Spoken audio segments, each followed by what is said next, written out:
Baik, untuk selanjutnya adalah kita mempelajari bagaimana konsep struktur kontrol pemilihan. Struktur kontrol pemilihan adalah pernyataan yang mengizinkan user untuk memilih dan mengeksekusi block code spesifik dan mengabaikan block code yang lain. Percabangan hanyalah sebuah istilah yang digunakan untuk menyebut alur program yang bercabang. Percabangan juga dikenal dengan control flow, struktur kondisi, struktur if, atau dan decision. Lalu, bagaimana cara menulis kode percabangan dalam Java? Caranya menggunakan kata kunci if, else, switch, dan case. Di dalam Java ada 3 macam bentuk percabangan. Di antaranya adalah percabangan if, percabangan if else, percabangan if else if, atau switch case. Saat ini kita akan mempelajari percabangan yang pertama adalah percabangan if. Percabangan ini hanya memiliki satu pilihan. Artinya, pilihan di dalam if hanya akan dikerjakan kalau kondisinya benar. Kita lihat di situ ada flowchart. Apabila bernilai true, maka lakukan sesuatu. Selanjutnya adalah kerjakan ini. Itu adalah percabangan if. Contoh, pernahkah kalian belanja di toko, kemudian kalau belanja di atas sekian ribu, dapat hadiah atau diskon? Nah, contoh kasus seperti itu dapat kita selesaikan dengan menggunakan percabangan ini. Yang kedua adalah percabangan if else. Percabangan if else memiliki pilihan alternatif kalau kondisinya salah. If, jika kondisi benar maka kerjakan ini, kalau tidak silakan lanjut. If else, jika kondisi benar maka kerjakan ini, kalau salah maka kerjakan yang itu, setelah itu lanjut. Kalau kita lihat di dalam flowchartnya, ada nilai lebih dari 70. Apabila ya, berarti lulus, kalau tidak berarti gagal. Berarti di situ menunjukkan kalau salah akan ada perlakuan kemana harus eksekusi program selanjutnya. Contoh, pada program cek kelulusan, misalkan kalau nilai siswa lebih besar dari 70, maka ia dinyatakan lulus. Kalau tidak, maka gagal. Yang ketiga adalah percabangan if, else if, dan switch case. Jika percabangan if else hanya memiliki 2 pilihan saja, maka percabangan if else if memiliki lebih dari 2 pilihan. Formatnya adalah if suatu kondisi mengerjakan sesuatu, else if kondisi lain mengerjakan juga, else if kondisi yang lain lagi mengerjakan yang lain, else kerjakan yang lain. Contohnya adalah pada perhitungan nilai, kita tambahi dengan grid. Jika nilai lebih besar 90, maka gridnya A. Selanjutnya turun ke bawah hingga dan seterusnya. Yang selanjutnya adalah percabangan switch case. Percabangan switch case sebenarnya adalah bentuk lain dari if, else if. Bedanya, percabangan ini menggunakan kata kunci switch dan case. Bisa juga bentuknya berbeda, misalkan seperti ini. Switch variabel case A, break case B, dan seterusnya.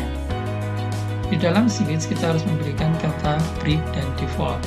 Break itu artinya adalah berhenti, default artinya adalah jika nilai variabel tidak ada yang sama dengan pilihan case yang di atas. Dalam artian adalah default itu adalah pilihan terakhir. Formatnya juga berbeda, tapi cara kerjanya sama.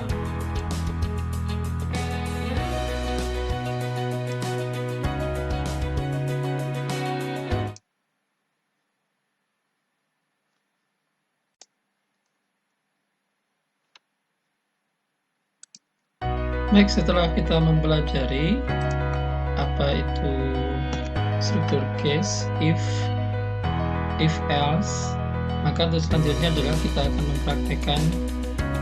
mempraktekkan di dalam NetBeans. Untuk yang langkah yang pertama adalah kalian buka Notepad-nya dulu hingga nanti akan tampil tampilan semacam seperti ini. Setelah Notepad terbuka, maka langkah selanjutnya adalah kita membuat sebuah project. Maka membuat project sudah kita pelajari sebelumnya, tapi nggak ada salahnya kita kupas kembali. Kita buat dari file new project, tergantung dari project apa yang akan kita buat. Next, di Java application ini silakan isi dengan nama project yang akan kita buat. Di sini adalah condition, kita berikan dengan judul condition. Selanjutnya klik finish, maka project akan terbuat dengan sendirinya, sehingga di sini ada namanya adalah project condition. Setelah project terbentuk, maka langkah selanjutnya adalah kita membuat Java class. Java class kita bisa membuat dengan file new. Kita klik di source page, new, pilih Java class. Selanjutnya kita berikan kelas kita dengan nama kelas yang telah akan kita inginkan. Sebagai contoh adalah kita membuat kelas fungsi if, maka akan terbentuk di sini, akan tampil semacam seperti ini. Ini adalah fungsi if. Di dalam selanjutnya kita akan mempelajari di dalam decision itu ada beberapa kelas. Kebetulan kita sudah berusaha membuat ini sebagai contoh bagaimana fungsi if, else if, dan switch case. Yang pertama adalah kita akan membuat fungsi if. Ini sudah saya buatkan, yaitu kelas hadiah, di mana kelas hadiah ini adalah penggunaan fungsi if. Kita akan menggunakan scanner untuk masukkan, tapi jangan lupa kalian menggunakan import Java scanner, java.util.scan. Selanjutnya kita ketik public static void main args, kemudian kita buat scannernya untuk menampung inputan yang kita buat. Sistem out print ln, kita tidak menggunakan print ln, menggunakan print biasa supaya nanti tampilannya tidak di bawah. Selanjutnya adalah kita masukkan ke dalam variabel belanja. Di sini kita cek apakah dia belanja di atas 100.000. Jika belanja di atas 100.000, maka kita beri keterangan selamat Anda mendapatkan hadiah. Untuk selanjutnya kita berikan sistem out print ln terima kasih. Maka di situ kita akan tahu caranya hasil yang telah kita buat dengan klik kanan file tadi, run file.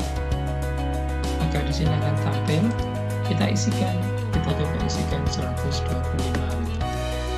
Apa yang terjadi? Berarti selamat Anda mendapatkan hadiah. Tapi bagaimana jika kita belanja kurang dari 100.000? Maka kita bisa mencobanya. Kita belanja misalkan 75.000, maka hasilnya hanya terima kasih saja karena tidak mendapatkan hadiah. Berarti di sini fungsi if berlaku. Sedangkan fungsi yang selanjutnya adalah kita gunakan fungsi if else. Sebagai contoh kita gunakan cek lulusan untuk mengeksekusi dengan if else, sama seperti yang if. Hanya di sini kita berikan tambahan, kita cek apakah dia lulus atau tidak dengan nilai inputannya. Apabila nilai inputannya, di sini kita setting, apabila nilai inputannya adalah lebih dari 70, maka di sini kita berikan ucapan selamat Anda lulus.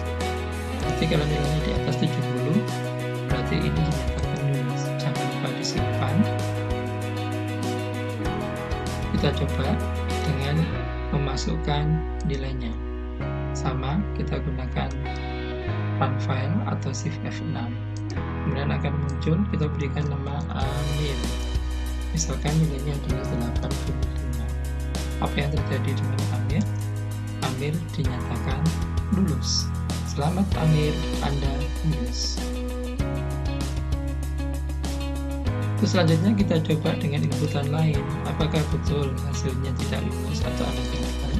Kita coba kembali. Kita masukkan mana? Namanya adalah dia. Kita berikan nilai 65. Maka maaf Dian, Anda gagal. Sama seperti yang kita belokkan di sini. Else itu adalah komponen lain yang selain yang di atas ini, tapi ini adalah nilai false-nya. Untuk selanjutnya adalah kita buat kita pakai hitung grid. Kita buat kelas hitung grid ini penggunaan if else if, sama seperti yang ada di if dan if else, hanya perbedaannya di sini if-nya adalah lebih banyak. If-nya adalah lebih banyak. If nilai lebih dari 90 maka grid A, else if nilai lebih dari 80 B+, berturun hingga akhirnya ke else grid E. Jadi di sini intinya adalah penggunaan if-nya. If, else if, hingga mencapai apa yang kita inginkan. Maka untuk lebih jelasnya kita coba dengan run file. Kita run file ya, kita masukkan hitungan nilai. Misalkan kita inputkan nilai 90. Apa yang terjadi? Berarti gridnya adalah A. Sedangkan yang lainnya kita akan coba lagi. Kita masukkan nilai 65. Apa yang terjadi? Gridnya adalah C+. Sedangkan apabila kita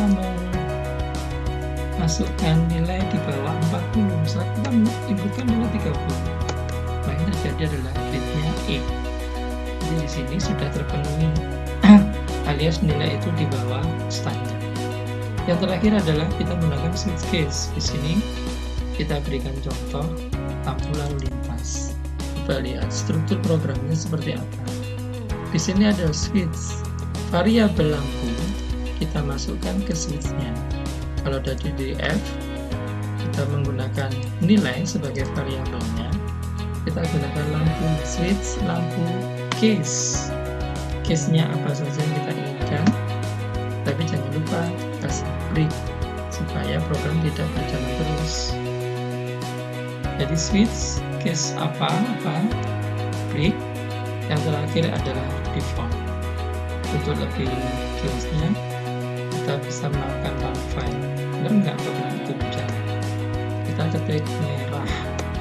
Ya, lampu merah berhenti. Terus kita ketik kembali dengan tulisan biru. Maka apa yang terjadi? Maaf, lampu Anda salah. Ya, mungkin demikian untuk sekilas untuk penggunaan NetBeans. Kalian bisa mempraktekkan kembali dengan soal-soal yang akan diberikan. Untuk selebihnya kita tutup kembali, tapi jangan lupa setelah kalian melakukan apapun disimpan. Oke, untuk NetBeans sekian. Kita akan mengambil kesimpulan setelah ini. Ya, ini adalah kesimpulan.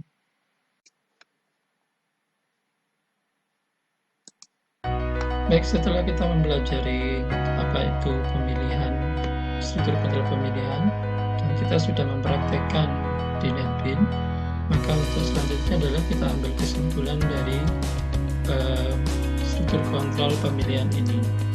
Setelah mempelajari metode untuk percabangan, ringkasannya adalah seperti ini.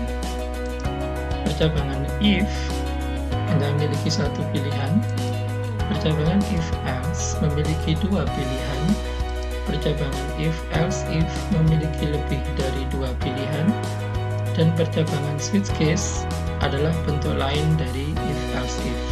Dengan demikian, kita bisa menggunakan tergantung dari kasus yang akan kita pecahkan. Jadi tergantung kita akan menggunakan mana, if else, if atau menggunakan switch case. Sekian, terima kasih, semoga bermanfaat.